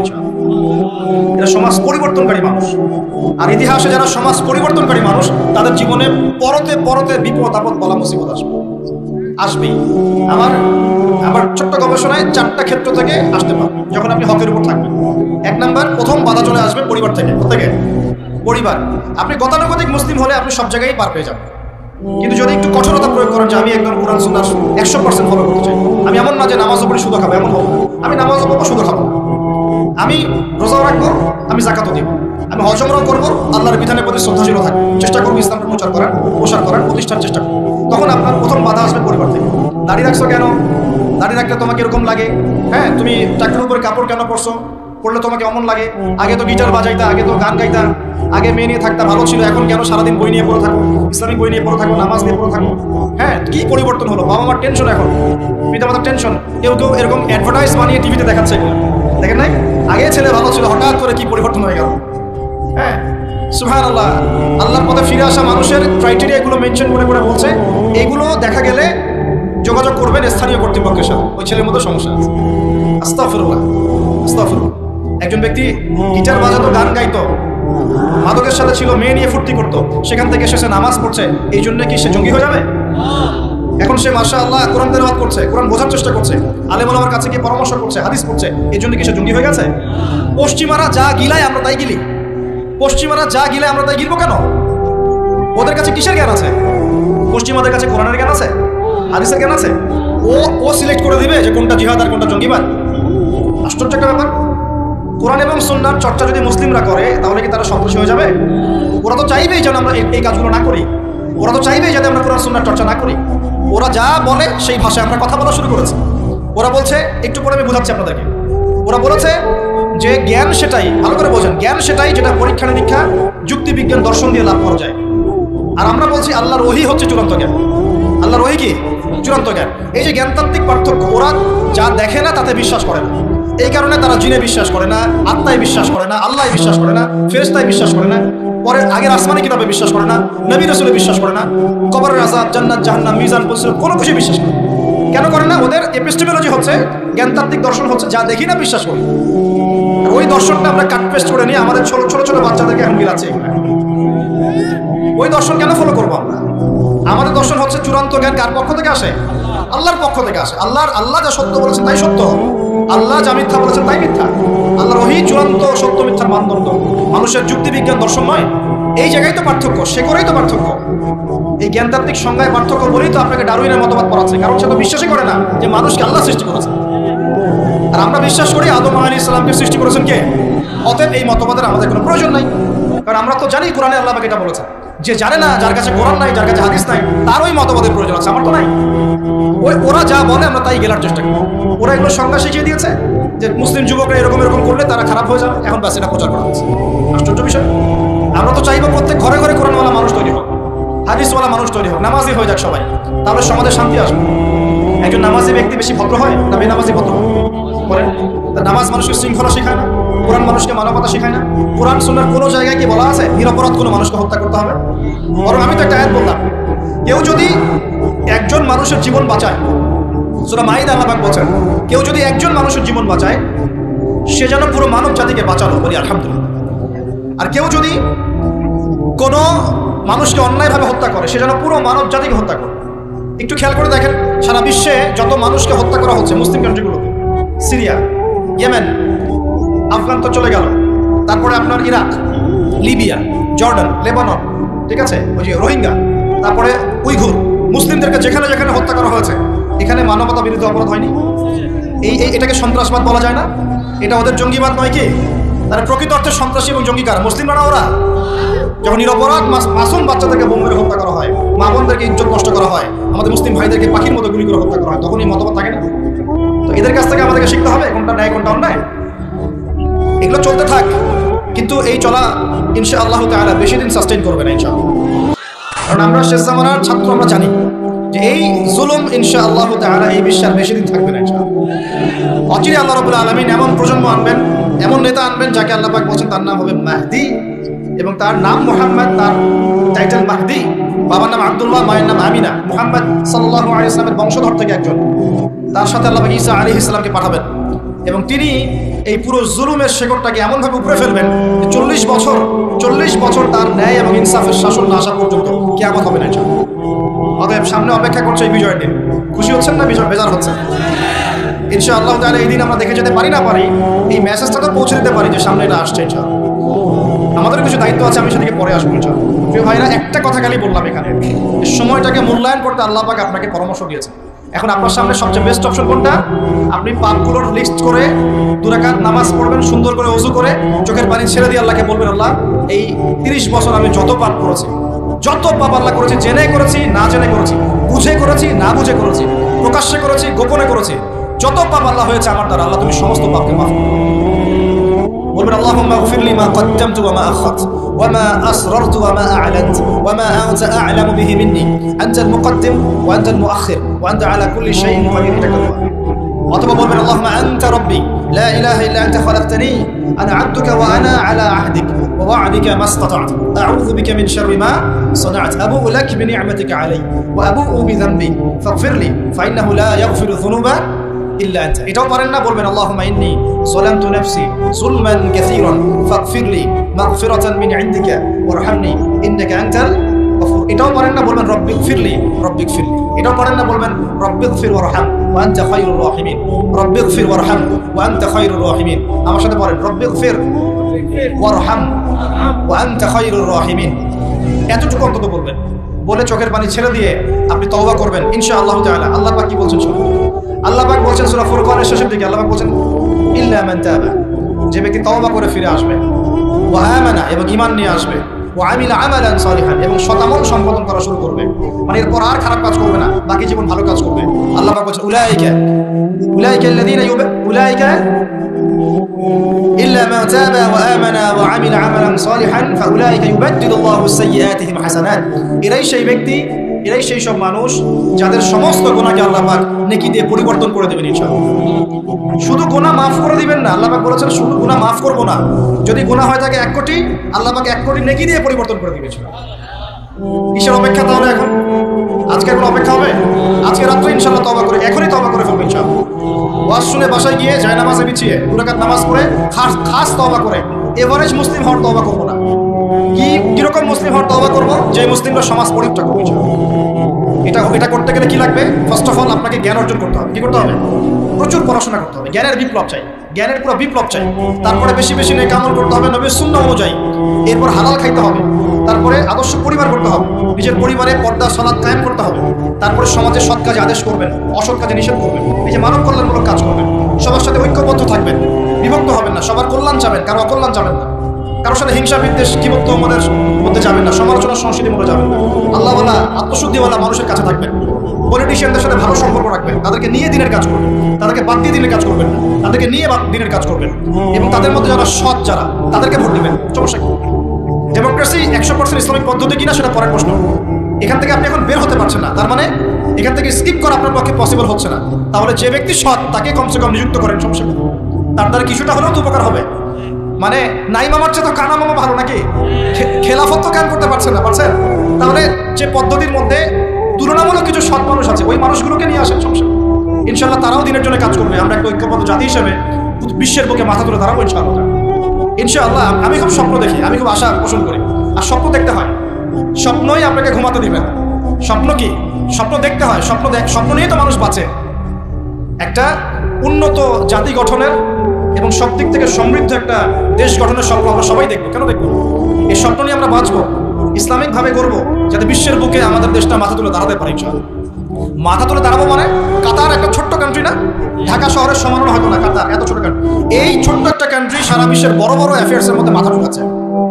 আপনারা কি জানেন আমেরিকার সাথে তালেবানদের যে মিউচুয়াল আত্মসমর্পণের বা মিউচুয়াল যেটা হয়েছে সন্ধি, যেটা আমরা বলি যুদ্ধবিরতি, বলা যায় যে আমেরিকার পরাজয় এবং তাদের বিজয়, এটাই বলা যায়। তো এখানে সবচেয়ে ভালো ভাইটাল রোল কে প্লে করেছেন জানেন? এই কাতার, ছোট্ট একটা কান্ট্রি। কাতার হচ্ছে আমাদের আয়তন অনেক বড়। ওই যে বলেছি উত্তর কোরিয়া ছোট্ট কান্ট্রি, মাথা পিছু আয় আমাদের চাইতেও কম কোনো সময় মিসাইল বানিয়ে রেখে দিয়েছে, আমেরিকা ভয়ে তার সামনে যেতে পারে। খেয়াল করেছেন? আয়তন কিছুই না। যদি আমরা ঐক্যবদ্ধ হতে পারি, শিক্ষিত হতে পারি, প্রযুক্তির জ্ঞান অর্জন করতে পারি, আমাদের মধ্যে ঐক্য থাকে, আপোষে আমরা মিল মহব্বতের সাথে, ন্যায়ের সাথে যদি আমরা সমাজ পরিচালনা করতে পারি, বাংলাদেশও বিশ্বকে নেতৃত্ব দেবে ইনশাআল্লাহ। কেন আমরা সবসময় নতজানু হয়ে থাকবো? কি জন্য? আমরা ঋণ যাবো কেন? আমরা ঋণ দিব উল্টে ওদেরকে, আমরা ঋণ দিব ওদেরকে পুরো। আমরা কি দেই নাই মনে করছেন নাকি? একটা সময় ছিল যখন আমরাই সবাইকে লোন দিয়েছি, জানেন? একটা সময় ছিল যখন এই মুসলিমদের লোনের উপরে পশ্চিমারা দিকে থাকতো। আমরা ওদেরকে জ্ঞান দিয়েছি, মেডিকেল সায়েন্স দিয়েছি, প্রযুক্তির সবকিছু দিয়েছি। ওই মঙ্গোলিয়ানরা যখন আক্রমণ করেছিল বাগদাদ হালাকু খাওয়ার সময়, তখন আমাদের একটা অধঃপতন ঘটেছে, অনেক জ্ঞান, অনেক সম্পদ নষ্ট হয়ে গেছে। তারপর যখন ক্রুসেড শুরু হলো, ক্রুসেড ব্যাক টু ব্যাক 3-4টা ক্রুসেড হয়েছে, এই ক্রুসেডগুলোতে মুসলিমদের কিছু অধঃপতন হয়েছে। এরপর যখন অটোম্যানরা রাশিয়ার পক্ষ নিয়েছে, আর প্রথম বিশ্বযুদ্ধে যখন ব্রিটেন জয়লাভ করে, তখন মুসলিমদের অধঃপতন শুরু হয়েছে। এর আগ পর্যন্ত মুসলিমরা সারা বিশ্বকে শাসন করেছে। আমাদের ইতিহাস ভুলে গেলে চলবে না। স্বপ্ন দেখেন, ইতিহাস পড়েন। আল্লাহ পাক সময়ের মূল্যায়ন করতে বলেছেন। প্রিয় ভাইরা, ইতিহাস পড়েন, কোরআনের হিস্ট্রি পড়েন, বিশ্বের হিস্ট্রি পড়েন, নিজের সময়কে মূল্যায়ন করেন। আজকেই তওবা করেন, ফিরে আসেন এবং দিনের জন্য কাজ করার প্রত্যয় ব্যক্ত করেন। আল্লাহ পাক তৌফিক দান। এই সময়ের কসম করে আল্লাহ বলছেন সবাই ক্ষতির মধ্যে আছে। সবাই বলতে কারা? সবাই বলতে সেই সব মানুষ বাদ দিয়ে যারা 4টা গুণ অর্জন করবে। কয়টা গুণ ভাই? মাত্র 4টা গুণ। কয়টা গুণ? এই 4টা গুণ একসাথে অর্জন করতে পারবো ইনশাআল্লাহ? ওয়াদা করছি পারবো ইনশাআল্লাহ, চেষ্টা করবো তো ইনশাআল্লাহ। শুনে নেন, সংক্ষিপ্ত করে বলছি। এক, আমাদের সবাইকে মুমিন হতে হবে। ইল্লাল্লাযীনা আমানু, যারা ঈমানদার। ঈমানদার কারা? উত্তর হাদিসে জিবরিলের মধ্যে আছে। নবী সাল্লাল্লাহু আলাইহি ওয়াসাল্লামকে জিবরাইল আলাইহিস সালাম জিজ্ঞাসা করছেন, আখবিরনি আনিল ঈমান, হে নবী আমাকে ঈমান সম্পর্কে বলুন। এই জায়গায় একটু ভালো করে বোঝেন, এখানে বর্তমান যে শিক্ষা ব্যবস্থা নিয়ে যে কথাটা উঠেছে, এর একটা গোড়ার সমস্যা চলে আসবে। একটু ভালো করে বোঝেন এই জায়গাটা। জিবরাইল আলাইহিস সালাম বলছেন, হে মুহাম্মদ সাল্লাল্লাহু আলাইহি ওয়াসাল্লাম, ঈমান কাকে বলে? নবীজি বলছেন, আল ঈমান, ঈমান হচ্ছে আন তুমিনা বিল্লাহ, তুমি আল্লাহতে বিশ্বাস করবে। এক, ওয়া মালাইকাতিহি, ফেরেশতাগণে বিশ্বাস করবে। দুই, তিন, ওয়া কুতুবিহি, আসমানি কিতাবসমূহে বিশ্বাস করবে। চার, ওয়া রুসুলিহি, রাসূলগণে বিশ্বাস করবে। পাঁচ, ওয়াল ইয়াউমিল আখির, পরকালে বিশ্বাস করবে। ছয়, ওয়াল কদরি খাইরি ওয়া শাররি, তাকদীরের ভালো মন্দ বিশ্বাস করবে। একটু মনোযোগ দিয়ে দেখেন, ঈমানের 6টা পিলার কি ছোঁয়া যায়? এগুলো কি কঠিন? এগুলো কি তরল? এগুলো কি বায়বীয়? এগুলোকে কি জ্ঞানের সংজ্ঞায় ফেলা যায়? ঈমানের 6 পিলারকে চোখে দেখা যায়? স্পর্শ করা যায়? ঈমানের 6 পিলার, এই 6টা পিলার, এই 6টা পিলারকে কি ল্যাবরেটরিতে ল্যাবে বসে প্রমাণ করা যাবে? এই 6টা পিলারকে কি যুক্তি, বিজ্ঞান, দর্শনের মানদণ্ডে বিচার করা যাবে? যাবে না। আল্লাহ পাক বলছেন, আলিফ লাম মিম যালিকাল কিতাব লা রাইবা ফি হুদাল লিল মুত্তাকিন। মুত্তাকি কারা? আল্লাযীনা ইউমিনুনা বিল গায়বি, যারা এই গায়েবে বিশ্বাস করে। ঈমানের 6 পিলার সবই গায়েব। এই গায়েবে অদৃশ্য বিশ্বাস না করতে পারলে আপনি মুমিন হতে পারবেন। আমাদের বিলিফ, আমাদের বিশ্বাসের ভিত্তিটা হচ্ছে অদৃশ্য। আমাদের বিশ্বাসের ভিত্তি কি? অদৃশ্যের জগৎ, গায়েবের জগৎ। আর পশ্চিমাদের বিশ্বাসের জগৎ হচ্ছে দৃশ্যমান জগৎ। এই কারণেই তাদের শিক্ষা সিস্টেমগুলো সব দৃশ্যমান জিনিসে বিশ্বাস করে, অদৃশ্য বিশ্বাস করে। এই কারণেই তারা এই সব মতবাদগুলোকে বইপত্র নিয়ে আসে। এই ডারউইনের মতবাদ বলেন, এই যে আপনার এটা কি অ্যাস্ট্রোনমিক্যাল এগুলো বলেন, নাসার গবেষণাগুলোকে বলেন, মঙ্গলের এটা খুঁজতেছে, চাঁদের এটা খুঁজতেছে। মানে ওরা চোখে যা দেখবে এটা বিশ্বাস করে, চোখে যা দেখি না বিশ্বাস করে। আর ওই মতবাদটাকে তারা জোর করে মুসলিমদের উপর চাপাতে যাচ্ছে। এই কারণেই মুসলিমদের বইপত্রের মধ্যে এখন এগুলো ঢুকে যাচ্ছে, এই মতবাদগুলো ঢুকে যাচ্ছে। তাহলে সমস্যা কিন্তু গোড়ায়। আমাদের কাছে জ্ঞানের সংজ্ঞা হচ্ছে জ্ঞান আল্লাহর পক্ষ থেকে আসে। আল্লামাল ইনসান মা লাম ইয়ালাম, আমি মানুষকে সেই জ্ঞান শিক্ষা দিয়েছি যা মানুষ জানতো না। আল্লাহ বলছেন আমি শিক্ষা দিয়েছি, মানুষ জ্ঞানী ছিল না, আমি শিক্ষা দিয়েছি। আল্লাহ বলছেন ওয়াকুলিল হাক্কু মির রাব্বিকুম, সূরা কাহফ 29 নম্বর আয়াত। আল্লাহ বলছেন হক সেটাই, জ্ঞান সেটাই যা তোমার রবের পক্ষ থেকে নাজিল হয়। আল্লাহ বলছেন ফালা তাকুনান্না মিনাল মুমতারিন, এই হক আল্লাহর পক্ষ থেকে আসে, তুমি সন্দেহ পোষণ করো না। ওদের জ্ঞানের সংজ্ঞা জ্ঞান দেখা যায়, ছোঁয়া যায়, উপলব্ধি করা যায়। এর আলোকে জ্ঞান তারা নির্ধারণ করে। আমরা বলছি জ্ঞান হচ্ছে আল্লাহর পক্ষ থেকে আসে। এটাকে আমরা ফিলোসফি ভাষায় বলি এপিস্টেমোলজিক্যাল একটা ডিফারেন্স, মানে জ্ঞানতাত্ত্বিক পার্থক্য। এই কারণেই শিক্ষা ব্যবস্থায় এই দ্বৈততা দেখা দিচ্ছে। ওদের শিক্ষা ব্যবস্থা এরকম, চোখে যা দেখবে তা বিশ্বাস করবে, চোখে যা দেখবে না বিশ্বাস করবে। আর আমাদের শিক্ষা ব্যবস্থার ভিত্তি হচ্ছে অদৃশ্য, গায়েবে আমরা বিশ্বাস করি। আল্লাহ গায়েব, দেখি নাই বিশ্বাস করি, ফেরেশতা বিশ্বাস করি, আসমানি কিতাব বিশ্বাস করি, নবী রাসূল বিশ্বাস করি, পরকাল বিশ্বাস করি, আপনার ভাগ্যে বিশ্বাস করি। এগুলো বিশ্বাস না করলে আপনি মুমিন হতে পারবেন না। আর আল্লাহ পাক বলছেন মুমিন না হলে ক্ষতির মধ্যে আছো। সময়ের কসম, প্রথম শর্ত মুমিন হতে হবে, মনে বিশ্বাস করতে হবে, মুখে স্বীকার করতে হবে, কাজেও বাস্তবায়ন করতে হবে। এই পার্থক্যের কারণেই শেকড়ের সমস্যা হয়েছে। এখন ডালপালা নিয়ে আমরা নাড়াচাড়া শুরু করছি। এটা কেন, ইতিহাস কেন বিকৃত হচ্ছে, কেন ডারউইনের মতবাদ, কেন এই কেন সেই, এর শেকড়টা হচ্ছে এখানে। এখানে জ্ঞানতাত্ত্বিক পার্থক্য আছে। তো ওরা জ্ঞানের সংজ্ঞা যা বোঝে আমাদের সংজ্ঞা তা নয়, আর ওদের বুঝটাকে জোর করে চাপিয়ে দেওয়া হচ্ছে আমাদের। এখন সলিউশন কি? সলিউশন হচ্ছে আপনাকে বিকল্প সিলেবাস চিন্তা করতে হবে। এমন সিলেবাস যেখানে জেনারেল এবং ইসলামিক শিক্ষার সমন্বয় থাকবে এবং সেগুলোকে পড়ানোর মতো মুত্তাকি টিচারও থাকতে হবে। এরকম ইনস্টিটিউশন থাকতে হবে, বা যেগুলো আছে সেগুলোর মধ্যে নতুনত্ব, সিলেবাসে নতুনত্ব এনে সংস্কার এনে ইনপুট করতে হবে, অথবা উপরের লেভেল থেকে কোনো উদ্যোগ গ্রহণ করলে ইনশাআল্লাহ সমস্যা সলভ হয়ে যাবে। আর আমরা আশা করি আমাদের ঊর্ধ্বতন কর্তৃপক্ষ যারা আছেন তারা জোর করে আমাদেরকে এগুলো চাপিয়ে দিবেন না ইনশাআল্লাহ। আমরা আশা করি তারা এগুলোর ব্যাপারে সচেতন হবেন এবং এই অনইসলামিক শিক্ষাগুলোকে আমাদের সোনামণিদের বই থেকে দূর করবেন ইনশাআল্লাহ। বিশ্বাস করেন, একটা বছর সময় লাগবে না, 1 বছর লাগবে না ইনশাআল্লাহ। 1 বছরের মধ্যে পুরো শিক্ষা সিস্টেমকে ঢেলে সাজানো সম্ভব। প্রত্যেক প্লে গ্রুপ থেকে শুরু করে মাস্টার্স পর্যন্ত প্রত্যেক সেকশনে জেনারেল শিক্ষার সাথে ইসলামিক শিক্ষাকে সমন্বয় করা সম্ভব। 1 বছর লাগবে না ইনশাআল্লাহ। এই সদ উদ্যোগ যদি কেউ নিতে পারে, আমি দোয়া করে আল্লাহ তৌফিক দান করব, পুরো জাতির জন্য কল্যাণকর হবে ইনশাআল্লাহ। আমার ছেলে ডক্টর হবে, হাফেজে কোরআন হবে ইনশাআল্লাহ, কি সমস্যা হতে পারবে না? আমার ছেলে পলিটিশিয়ান হবে, সমাজকে নেতৃত্ব দিবে, সে আলেমও হবে ইনশাআল্লাহ, কি সমস্যা? একজন ইমাম সাহেব, মুফতি সাহেব, তিনি অর্থনীতির জ্ঞান রাখবেন, কি সমস্যা? কোনো সমস্যা? একজন মুহাদ্দিস মুফতি যারা ফারেগ হয়ে বের হচ্ছেন তারা বিশ্ব রাজনীতি সম্পর্কে জ্ঞান রাখবেন, কোনো সমস্যা? সবকিছু আমরা পড়াশোনা করতে হবে, তারপরে আমরা যে যা সেকশন ভাগ করে নিব ইনশাআল্লাহ। এখানে একটা সমস্যা, জ্ঞানতাত্ত্বিক সমস্যা। ইমানের সংজ্ঞাটা শেখেন। ইমানের সবকিছু গায়েবে বিশ্বাস, আমরা গায়েবে বিশ্বাস করি। এখন শুধু বিশ্বাস করলে কি হবে না, আমলও করতে হবে। কেউ যদি বলে আমি ইমানদার, নামাজ পড়ি না, চলবে কথা?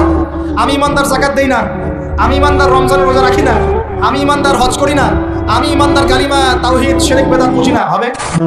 আমাদের সবাইকে প্রকৃত ইমানদার হতে হবে। আল্লাহ পাক তৌফিক এনায়েত করুন, বলি আমিন। 2 নম্বর ভাই, আমলে সালেহ। একটু মনোযোগ দেই, এই জায়গাগুলো ইম্পর্টেন্ট জায়গা। ওয়া আমিলুস সালিহাত। আমলে সালেহ মানে কি? এক কথায় শুনেন, আমলে সালেহ মানে আল্লাহ রাব্বুল আলামিন কোরআনে যে কাজগুলো করতে বলেছেন সেগুলো করব, এর নাম আমলে সালেহ। ঠিক আছে? আল্লাহ পাক কোরআনে যে কাজ করতে বলেছেন করব, তার নাম আমলে সালেহ। একই সাথে আল্লাহ পাক কোরআনে যা করতে বলেন নাই তা করব না, সেটা ছেড়ে দিব, এটা আমলে সালেহ ইনশাআল্লাহ। আল্লাহ পাক নামাজ পড়তে বলেছেন, নামাজ পড়বো, আমলে সালেহ। আল্লাহ সুদ ছাড়তে বলেছেন, সুদ খাবো না, না খাওয়াটাই আমলে সালেহ। মানে শুধু সৎ কাজ করাই আমলে সালেহ নয়, অসৎ থেকে দূরে থাকাটাও কিন্তু আমলে সালেহ। এই যে আপনি দাড়ি ছেড়ে দিয়েছেন, শেভ করছেন না, মানে আপনি আমলে সালেহের মধ্যে আছেন।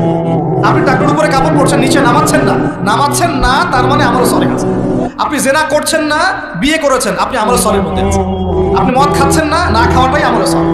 আপনি মেয়ের দিকে খারাপ চোখে তাকাচ্ছেন যে না, এটাই আমলে সালেহ। শুধু ভালো কাজ করাই কিন্তু আমলে সালেহ নয়, খারাপ থেকে দূরে থাকো কি আমলে সালেহ। আল্লাহ পাক সবাইকে বোঝার তৌফিক দান করুন। আরেকটা বিষয় হচ্ছে, হাদিসের মধ্যে আমাদের প্রিয় নবী সাল্লাল্লাহু আলাইহি ওয়াসাল্লাম যে কাজগুলো করতে বলেছেন সেগুলো করাও হচ্ছে আমলে সালেহ। যেমন নবীর মতো খাবো, নবীর মতো কাপড় পরবো, নবীর মতো ঘুমাবো, নবীর মতো উঠবো, চলবো, ফিরবো, সব কাজ কার মতো? নবী সাল্লাল্লাহু আলাইহি ওয়াসাল্লামের সুন্নাহ মতো হবে ইনশাআল্লাহ, এটা আমলে সালেহ। এটা শেখার জন্য হিজতুল মুসলিম বই পড়েন, সুন্নতের উপর অনেক বই আছে, এগুলো পড়তে থাকেন। আরেকটা বিষয় হলো, হাদিসে নবী সাল্লাল্লাহু আলাইহি ওয়াসাল্লাম যে কাজগুলো নিষেধ করেছেন সেগুলো না করাও হচ্ছে আমলে সালেহ। এই হলো আমলে সালেহের সুন্দর সংজ্ঞা। আরেকটা বিষয় মনে রাখবেন, ইমানের বিপরীতে যেমন কুফর থাকে, ইমানদার না হলে কুফর হতে হয়, কাফের হতে হয়। তাওহীদের বিপরীতে যেমন শিরক থাকে, আমলে সালেহ এর বিপরীতেও বেদাত থাকে। কি থাকে? এই শব্দ শুনেছেন কি? সংজ্ঞা হচ্ছে মানে আমিলা আমালান লাইসা আলাইহি আমরুনা ফাহুয়া রাদ।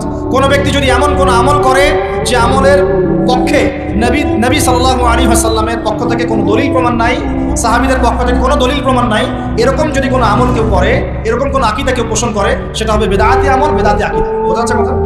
বেদাতি আমল আকিদায় কেউ লিপ্ত থাকলে তার আমল কবুল হবে না, তার আমল কবুল হবে না। তার আমলকে আল্লাহ পাক ধুলো বানিয়ে দিবেন, হাউজে কাউসারের পানি পাবে না, নবীজি সুহকান লিমান গায়্যারা বা'দি বলে তাড়িয়ে দিবেন এবং জাহান্নামে যেতে হবে। বেদাত যে করে সে তো অপরাধী। যে বেদাতিকে সম্মান পর্যন্ত করে তার উপর আল্লাহ পাক লানত করেছেন, ফেরেশতা লানত করেছেন। কথা বুঝতে পারছেন? মান আহদাসা হাদাসান, কেউ যদি কোনো বেদাত করে, আও আওয়া মুহদিসান, নিজে বেদাত করে না কিন্তু বেদাতিকে আশ্রয় দেয় বা সম্মান প্রদর্শন করে, ফাআলাইহি লা'নাতুল্লাহি ওয়া মালাইকাতিহি ওয়ান নাসি আজমাইন, তার উপর আল্লাহ, ফেরেশতা, পুরো মানব জাতির অভিশাপ বর্ষিত হবে বলে নাউজুবিল্লাহ। অন্য হাদিস আছে, সে যেন ইসলামকে ধ্বংস করার ব্যাপারে সাহায্য করে। অতএব এই স্রোতে গা ভাসাবেন না, স্রোতে গা ভাসিয়ে দিবেন না। যে আমলের দলিল আছে, প্রমাণ আছে, এগুলোই আমলে সালেহ। যেগুলো দলিল প্রমাণ নাই, মানুষ বানিয়ে নিয়েছে, এগুলো আমলে সালেহ না, এগুলো উল্টা গুনাহ হবে। নবীজি বলছেন একটা হাদিসে যে ফামান রাগিবা আন সুন্নতি ফালাইসা মিন্নি, কেউ যদি আমার সুন্নাত থেকে মুখ ফিরিয়ে নেয় সে আমার উম্মতের অন্তর্ভুক্ত। কুল্লু বিদআতিন দালালা, প্রত্যেকটা বেদাত ভ্রষ্টতা, বা কুল্লু দালালাতিন ফিন্নার, প্রত্যেক ভ্রষ্টতার পরিণাম হবে জাহান্নাম। যে আমলটা করবেন চেক করে দেখবেন দলিল প্রমাণ আছে কিনা। এখন যদি দেখেন সমাজের সব মানুষই বেদাত করে, আপনি কি করবেন? এখন বলবেন সামাজিকতার খাতির আমিও করি, তাহলে ওই সমাজ যদি জাহান্নামে যায় আপনাকেও যেতে হবে। নাউযুবিল্লাহ। ইসলাম সামাজিকতা দেখে চলে না, ইসলাম চলে কোরআন এবং হাদিস দেখে। সুন্নত সামাজিকতার ধার ধারে না, সুন্নত ধার ধারে দলিলের। দলিল আছে কিনা, প্রমাণ আছে কিনা, নবী করেছেন কিনা, সাহাবী করেছেন কিনা, ইমামদের থেকে প্রমাণ আছে কিনা, আমরা সেটা দেখবো। প্রমাণ নাই, দলিল নাই, যত টাটকা মজার মুখরোচক মনে হোক না কেন, সবাই করুক না কেন, আপনার করা যাবে, করলে বেদাত হয়ে যাবে। আল্লাহ বুঝার তৌফিক দান। আর বেদাত তো করবেনই না, বেদাতিকে সম্মানও করবেন। বেদাতিকে ট্রল করতে করতেই তো ভাইরাল হয়ে গেছে, ট্রল করতে করতে মজা করতে করতেই তো ভাইরাল হয়ে গেছে। এই তো সমস্যা আমাদের। আল্লাহ আমাকে বোঝার তৌফিক দান করবেন। আমি আরেকটা বিষয় হলো ওয়াতাওয়াসাবিল হক, যারা পরস্পরকে হকের দাওয়াত দেয়। আচ্ছা, হকটা কি? এখন হকের সংজ্ঞা সূরা কাহফের 29 নম্বর আয়াত আছে। কোন আয়াতে? কোন সূরা বলেন? সূরা কাহফ কত নম্বর আয়াত? 29। সূরা বাকারাতেও আছে, সূরা কাহফে আল্লাহ আছে। আল্লাহ বলেছেন, আল্লাহ পাক বলেছেন হকটা কি? ওয়াকুলিল হাক্কু মির রাব্বিকুম, বাস শেষ। হে নবী বলে দিন, হক সেটাই যা তোমার রবের পক্ষ থেকে নাজিল হয়। হকটা কি? যা তোমার রবের পক্ষ থেকে নাজিল হয়। বলেন তো রবের পক্ষ থেকে কি নাজিল হয়েছে? কোরআন এবং তার ব্যাখ্যা কি আছে? হাদিস। যখন তাওরাত নাজিল হয়েছিল সেটা কি হক ছিল? ছিল। যখন তাওরাত নাজিল হয়েছে তখন সেটাও হক ছিল। যখন ওটাকে বিকৃত করা হয়েছে তারপর আল্লাহ পাক জাবুর নাজিল করেছেন দাউদ আলাইহিস সালামের উপরে। এই জাবুর যখন নাজিল হয়েছে তখন জাবুরই হক ছিল। যে জাবুর মানতো না সে কাফের হয়ে গেছে, যে জাবুর মানতো সে মুসলিম ছিল। এরপর ইনজিল এসেছে, জাবুর বিকৃত হওয়ার পরে ইনজিল যখন এসেছে ইনজিলই হক ছিল। ইনজিল যে মেনেছে আল্লাহ পাক তাকে মুসলিম বলেছেন, সেও মুসলিম ছিল। যে ইনজিল মানে নাই সে কাফের হয়ে গিয়েছে। ইনজিলকে বিকৃত করার পরে আল্লাহ পাক দিয়েছেন কি? সর্বশেষ আসমানি কিতাব আল কোরআনুল কারীম এবং তার ব্যাখ্যায় নবীর সুন্নাহ, হাদিস নবী সাল্লাল্লাহু আলাইহি ওয়াসাল্লাম। এই কোরআন এবং সুন্নাহকে মিলেই ইসলাম। এই ইসলাম হচ্ছে একটা কমপ্লিট কোড অফ লাইফ, জীবনের সব ক্ষেত্রে সমাধান আছে। এখন এই হকটার দাওয়াত আল্লাহ পাক দিতে বলছেন। তাহলে দাওয়াতটা কিভাবে শুরু করব? আগে জ্ঞান অর্জন করব, নিজে আমল করব, নিজের উপর প্রতিষ্ঠা করব, আমার পরিবারে প্রতিষ্ঠা করব, আমার নিকটস্থ আত্মীয়দেরকে দাওয়াত দিব, আমার বন্ধু মহলে দাওয়াত দিব, আমার বান্ধবীদেরকে, আপনার বান্ধবীদেরকে দাওয়াত দিবেন। আপনার বান্ধবী মানে মেয়েদেরকে বলছি, আপনাকে বলছি না, বোনদেরকে বলছি। আপনারা আপনাদের বান্ধবীদেরকে দাওয়াত দিবেন, আপনারা বন্ধুদেরকে দাওয়াত দিবেন। এই যুগে সবাইকে কমপক্ষে পার্ট টাইম দায়ী হতে হবে। সবাইকে কমপক্ষে পার্ট টাইম দায়ী সবাইকে হতে হবে। আপনি নামাজ পড়ছেন, নামাজের দাওয়াত দেন। আপনি দান সদকা করেন, দান সদকার দাওয়াত দেন। আপনি সুদ খাচ্ছেন না, আপনি দাওয়াত দেন, ভাই সুদ খায় না। যেগুলো স্পষ্ট সেগুলোর দাওয়াত আপনি দিবেন। ইখতিলাফি মাসআলাগুলোকে নিয়ে ব্যস্ত হবে। ইখতিলাফি মাসআলাগুলোকে নিয়ে ব্যস্ত হলে উম্মাহ বিভক্ত হয়, ফাটল সৃষ্টি হয়। আল্লাহ পাক আমাদের সবাইকে হকের দাওয়াত দেওয়ার তৌফিক দান করেন। এরপরে যদি আল্লাহ পাক আরো বড় ক্ষমতা দেন তখন আরো বড় পরিসরে আমরা দাওয়াতি কাজ করবো ইনশাআল্লাহ। শুরুটা হবে ব্যক্তি জীবন থেকে। আল্লাহ পাক আমাদের সবাইকে ব্যক্তি জীবন পরিবর্তন করার তৌফিক দান করুন, আমাদের পারিবারিক জীবন পরিবর্তন করার তৌফিক দান করুন, আমাদের সমাজকে পরিবর্তন করার তৌফিক দান করুন, আমাদের রাষ্ট্র নেতাদেরকে আল্লাহ পাক হেদায়েত দান করুন। সবশেষ কথা, ওয়াতাওয়াসাউ বিস সাবর, যারা সবরের উপর থাকবে এরা ক্ষতিমুক্ত থাকবে। হকের সাথে সবরের কথা কেন? এর জন্য একজন নবীর কথা বলাই যথেষ্ট। তারপরে আমি কয়েকজনের কথা বলছি। নূহ আলাইহিস সালাম, নাম শুনেছেন? নাম শুনেছেন? কত বছর দাওয়াত দিয়েছেন? কত বছর? 950 বছর। কত বছর? 950 বছর তিনি দাওয়াত দিয়েছেন মানুষকে। তাও আল্লাহ তার ভাষায় বলছেন সূরা নূহের মধ্যে, তিনি বলছেন ইন্নী দাআউতু কওমি লাইলা ওয়ান নাহার। তিনি বলছেন নূহ আলাইহিস সালাম, হে আল্লাহ, আমি দিন রাত মানুষকে দাওয়াত দিয়েছি। দিন রাত, দিন আমি যে 1 ঘন্টা 1.5 ঘন্টা ওয়াজ করলাম এমন না, দিন রাত মানুষকে দাওয়াত দিয়েছি আমি। ওয়ালাম ইয়াজিদহুম দুআ ইল্লা ফিরারা, আমার দাওয়াত শুনে মানুষ খালি পালিয়ে গেছে, পালিয়ে গেছে। মানুষ আমাকে পাগল বলেছে। মরুভূমির মধ্যে জাহাজ বানাচ্ছে, মানুষ পাগল বলেছে, কটাক্ষ করেছে, গালি দিয়েছে, হত্যার চেষ্টা করেছে। আল্লাহ, আমি দিন রাত মানুষকে দাওয়াত দিয়েছি। শেষমেশ তিনি এতটাই দুঃখ ভরাক্রান্ত মন নিয়ে দোয়া করছেন, তিনি বলছেন ইয়া রব্বি লা তাদার আলাল আরদি মিনাল কাফিরিনা দাইয়ারা। আল্লাহ 950 বছর দাওয়াত দিয়েছি, এই কয়টা মানুষ ইসলাম কবুল করেছে। আল্লাহ, তুমি এই পৃথিবীতে কোনো কাফেরকে আর বাকি রেখো না, আযাব দিয়ে ধ্বংস করে দাও। তিনি বলছেন রব্বি আন্নী মাগলুবুন ফান্তাসির, সূরা কমরের মধ্যে আছে। তিনি বলছেন আল্লাহ, আমি পরাজিত হয়ে গেছি, আমাকে সাহায্য করো, আমি আর পারছি না। কোন পর্যায়ে গেলে একটা মানুষ এই কথা বলতে পারে? আমরা তো 2 দিন 4 দিন দাওয়াতি কাজ করে হাবশায় যাই। এক ভাইকে নামাজের দাওয়াত দিয়েছি 3 দিন, নামাজ পড়ে না, বলছে তোর দ্বারা হবে না। আশা শেষ করে ফেলি, আশা পোষণ করি না। হ্যাঁ, পরিবারে স্ত্রী কথা শোনে না, 1 বছর সবর করেছি, তালাক দাও চলবে না, এরকম মনে করি আমরা।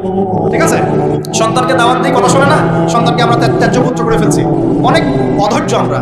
মুসলিমরা খুব আবেগী হয়ে গেছে এখন, আমরা আর অধৈর্য হয়ে গেছে। সবর করতে হবে। আমাদের নবীজির 23 বছর লেগেছে। কত বছর? 23 বছরে আল্লাহর নবীকে মানুষ হত্যার চেষ্টা করেছে 16 বার, গালি দিয়েছে 15টা। যে মানুষটাকে সবাই বলতো আল আমিন আর সাদিক, সেই মানুষকে মানুষ বলা শুরু করেছে কাযযাব, সাহির, জাদুকর, এই মিথ্যাবাদী, হ্যাঁ, ঐক্য বিনষ্টকারী ইত্যাদি। তাকে দেশ থেকে বের করে দিয়েছে, আইনবাসী রক্তাক্ত করেছে, কত নির্যাতন করেছে, উটের নাড়ি ভুড়ি চাপিয়ে দিয়েছে সেজদারত অবস্থায়, গলায় চাদর দিয়ে ফাঁস দিয়েছে আমাদের নবীকে, উহুদের মাঠে আঘাত করেছে মাথার মধ্যে। ওই নবী সাল্লাল্লাহু আলাইহি ওয়াসাল্লাম তো অধৈর্য হন নাই, ছেড়ে দেন নাই, ময়দান ত্যাগ করেন নাই। আমরা তো অল্পতেই কেন অধৈর্য হয়ে যাই?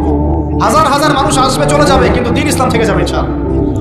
একসময় ভালো থাকবে, কখনো খারাপ থাকবে, কখনো বেগবান হবে, কখনো একটু মন্থর হবে, দিন এগিয়ে যাবে ইনশাআল্লাহ। একজন আসবে, হয়তো তাকে মেরে ফেলা হবে, আরেকজন আসবে ইনশাআল্লাহ। একজন আসবে, তাকে সরিয়ে দেওয়া হবে, আরেকজন আসবে ইনশাআল্লাহ। 100 আলেম আছেন, 100 আলেমের মৌত হবে, আরো 100 আলেম আসবে ইনশাআল্লাহ। দিন থেমে যাবে না, এগিয়ে যাবে। একটা পয়েন্ট দেখেন, নূহ আলাইহিস সালামের বাড়িতেও শান্তি ছিল না। কিরকম? কমপক্ষে আমাদের নবী সাল্লাল্লাহু আলাইহি ওয়াসাল্লামের জীবনে বাইরের মানুষ তাকে কষ্ট দিচ্ছে, ঘরের মধ্যে খাদিজা রাদিয়াল্লাহু আনহা আছে এবং তিনি তার মতাদর্শের মানুষ। বাসায় গিয়ে তিনি খাদিজা রাদিয়াল্লাহু আনহার সাথে সুখ পাচ্ছেন, শান্তি পাচ্ছেন, কারণ স্ত্রী তার পক্ষে আছে। স্ত্রী তার পক্ষে আছেন, তাকে সাপোর্ট দিচ্ছেন, তাকে টাকা পয়সা দিচ্ছেন, অর্থ সম্পদ ব্যয় করছেন, তাকে পিছন থেকে একটা মমতা, ভালোবাসা দিচ্ছেন না? আর বেচারা নূহ আলাইহিস সালামের ঘরে স্ত্রীও তার কথা শুনছেন। এটা কি জানেন? তার স্ত্রী পর্যন্ত ঈমান নিয়ে আসছে না। তিনি বাসাতেও গিয়েও বাইরের পরিবেশ ফেস করছেন। যাদের বাড়িতে দাজ্জাল স্ত্রী আছে তারা জানে আমার কথা কি, বুঝতে পারছেন? অনেক ভুক্তভোগী আছে না এখন? বাহিরে আমরা অনেক প্রবলেম ফেস করি, বাসায় গিয়ে যদি দেখি একজন নেককার স্ত্রী, তার কোলে আপনি শুয়ে আছেন, সে আপনাকে আদর করছে, মহব্বত করছে, তার সাথে আপনি প্রবলেম শেয়ার করছেন, সে আপনাকে সাপোর্ট দিচ্ছে, আপনি কিন্তু ভিতর থেকে একটা ভালোবাসা ভালো লাগা ফিল করবেন। বাইরের খারাপটা আপনার আর কাজের মাথায় আসবে না। আর যদি দেখেন যে বাইরেও আপনি অনেক স্ট্রাগল করছেন, বাসায় গিয়ে যখন ঢুকলেন, ব্যাস ওখানে আর এক জাহান্নাম শুরু হয়ে গেল, আযাব, তখন কিন্তু আপনার আর মাথা কাজ করবে। এই অবস্থা যাদের আছে, আল্লাহ তাদের অবস্থা উন্নতি করুন, সমস্যা দূর করুন, দোয়া করি। যাদের এই হতভাগা যারা আছেন তারা জানেন যে এরকম সমস্যা হলে কিরকম কষ্ট হয়। তো নূহ আলাইহিস সালামের কিন্তু ঘরে এই সমস্যা ছিল। আমরা তো কয়েকদিন আগে দেখলাম না, বাংলাদেশের একজন মানুষ তার স্ত্রীকে নিয়ে একটা অভিযোগ করল। এখন আমি অনেকদিন আগেই বলেছি, শেষ জামানায় কিন্তু ফ্যামিনিস্ট রেভলিউশন বাড়বে। কি বাড়বে? ফ্যামিনিস্ট রেভলিউশন মানে নারীকে আপনি ঘরে রাখতে পারবেন, ও বাঁধন ছিন্ন করে বেরিয়ে চলে যাবে, ও সম অধিকার, নারী অধিকার, বিভিন্ন স্লোগান দিয়ে কোনো ক্ষেত্রে দেখবেন পুরুষের উপরে এসে টেক্কা দেওয়ার চেষ্টা করবে। কোনো ক্ষেত্রে নারী নির্যাতনের জায়গায় পুরুষ নির্যাতন করা শুরু হবে, দেখবেন। এগুলো দিন দিন বাড়ছে, ডিভোর্স বাড়ছে। ম্যাক্সিমাম ফ্যামিলিগুলো এখন, অলমোস্ট অনেক ফ্যামিলি, ম্যাক্সিমাম তো বলতে পারবো না, অনেক ফ্যামিলির মধ্যেই এই সমস্যাগুলো দেখা যাচ্ছে। এখানে স্ত্রীর ভূমিকাও যেমন থাকতে হবে, স্বামীর ভূমিকাও থাকতে হবে। আমরা স্ত্রীদের প্রতি কোমল হবো, এটাও ঠিক আছে। একই সাথে স্ত্রীকেও রিকোয়েস্ট করতে হবে যে আপনাকে আপনার স্বামীর সম্মান বুঝতে হবে। একটা সংসার টিকে থাকে শুধু ভালোবাসার ভিত্তিতে না, একটা সংসার টিকে থাকে বিশ্বাসের ভিত্তিতে। কিসের ভিত্তিতে? সংসারে বিশ্বাস থাকতে হবে, আমানতদারিতা থাকতে হবে, পরস্পর সম্মানবোধ থাকবে, শ্রদ্ধাবোধ থাকবে, একে অপরের প্রবলেম শেয়ার করতে হবে। এটা জরুরি না যে আপনাকে বুঝতে হবে আপনার স্বামীর সমস্যা, আপনি তার সমস্যা বুঝবেন না, এরকম স্বার্থপর চিন্তা করতে হবে না। আপনাকেও তাকে বুঝতে হবে, সেও আপনাকে বুঝবে। খালি চিন্তা করবেন যে আমাকে সে কেন বোঝে না, তার মধ্যে সমস্যা। আপনাকেও তো তাকে বুঝতে হবে। উভয়ের জায়গায় ছাড় দেওয়ার মানসিকতা না রাখলে সংসারগুলো টিকবে না। এখন সংসারগুলো ভেঙে যাচ্ছে। প্রিয় ভাইরা, একটা পয়েন্ট থেকে এখানে চলে আসছি যে নূহ আলাইহিস সালামের সংসারে কিন্তু এই সমস্যাটা ছিল। তার স্ত্রী কিন্তু ঈমান নিয়ে আসে নাই, এবং সূরা তাহরিমের মধ্যে আল্লাহ পাক বলেছেন যে জাহান্নামীদের সাথে নূহ আলাইহিস সালামের স্ত্রী এবং লূত আলাইহিস সালামের স্ত্রীও জাহান্নামে যাবে। পক্ষান্তরে ফিরআউনের ঘরে ছিল আসিয়া, মনে আছে? এরকম ফিরআউনের মতো স্বামী যে ঘরে আছে, সে ঘরেও কিন্তু নারী জান্নাতি হতে পারে, যার দৃষ্টান্ত হচ্ছে আসিয়া। অতএব স্বামী খারাপ হলে আপনাকে খারাপ হয়ে যেতে হবে, এটাও না। ফিরআউনের ঘরে থেকেও আসিয়া আলাইহিস সালাম, আল্লাহ তাকে শান্তিতে রাখুন, জান্নাতে আল্লাহ পাক তাকে ঘর সৃষ্টি করে দিয়েছেন। নবী সাল্লাল্লাহু আলাইহি ওয়াসাল্লাম তার ঘরের ঘ্রাণ পেয়েছিলেন মেরাজের রাতে, মনে আছে? তো পরিবেশ পরিস্থিতি যেমনই হোক না কেন, পরিবারে ইসলাম ধরে রাখতে হবে। আল্লাহ সবাইকে তৌফিক দান। আর এই নবীর সবরটা দেখেন, নূহ আলাইহিস সালামের সবর দেখেন, লূত আলাইহিস সালামের সবর দেখেন, ঈসা ইবনে মারইয়ামের সবর দেখেন, মূসা আলাইহিস সালামের সবর দেখেন, আমাদের নবীর সবর দেখেন, তার সাহাবীদের সবর দেখেন। এই প্রত্যেক যুগে যুগে এই সিলসিলা চলে আসছে। হকের দাওয়াত যারাই দিয়েছেন তাদেরকে সবর করতে হয়েছে। আল্লাহ পাক আমাদের সবাইকে হকের দাওয়াত দেওয়ার সাথে সাথে ধৈর্য ধরার তৌফিক দান করুন। একদিনে দিন প্রতিষ্ঠা হবে না, লেগে থাকতে হবে ধীরে ধীরে ইনশাআল্লাহ তাআলা। আস্তে আস্তে এই দিন আল্লাহর জমিনের প্রত্যেক কাঁচা এবং পাকা বাড়িতে পৌঁছে যাবে ইনশাআল্লাহ তাআলা। আল্লাহ পাক আমাদের সবাইকে দিনের সেই বিজয়ের দিন দেখে যাওয়ার তৌফিক দান করুন। সকলে বলি আমিন।